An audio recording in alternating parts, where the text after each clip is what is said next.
So a quick analysis for our gold for the next day, which is for the 3rd of January, right? So before let's do a quick analysis. So now first we will start with the trend for that movement. What is the trend on this gold? When you take a look at it, clearly you can see that this is an uptrend move. We are all having an higher highs and higher lows on our gold. That is one.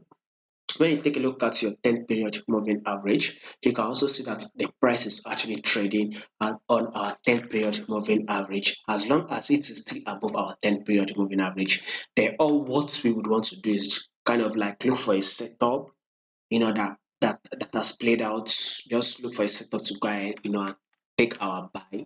So that is it. So currently gold is trading at 1824, like 1824, 1824 as you want to call it. Now the next targets that I'll be watching out for our gold to actually get to for the next day, which is let's call it 1833. Let's see one.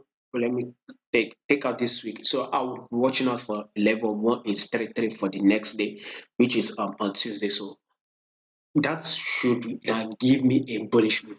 Basically, price can break above it, right? So have it in mind that price will take out this level of 1833. You should actually break above it and maybe be trading at the level of 1835, 1836. But 1833 is the level that I'll be watching out for the next day. So let's see if our price will be able to hit that level there. That should now take us to the 4 hour time frame. So, but when you take a look at the 4 hour time frame, price is kind of ranging. So you can see on this 4 hour time frame, price is kind of ranging, and we are at this resistance level where price has reacted to. So let's see if price will need to give us a pullback at this level before it gives us that bullish move to take out this level that I'm watching out for. So if I can't hit this level of 1833 the next day, which is on Tuesday, then on Wednesday I should be able to hit it. So I'll be watching out for this level on Tuesday and Wednesday. So 1833 is level we all should watch out for. But let's see if price will give us a pullback first.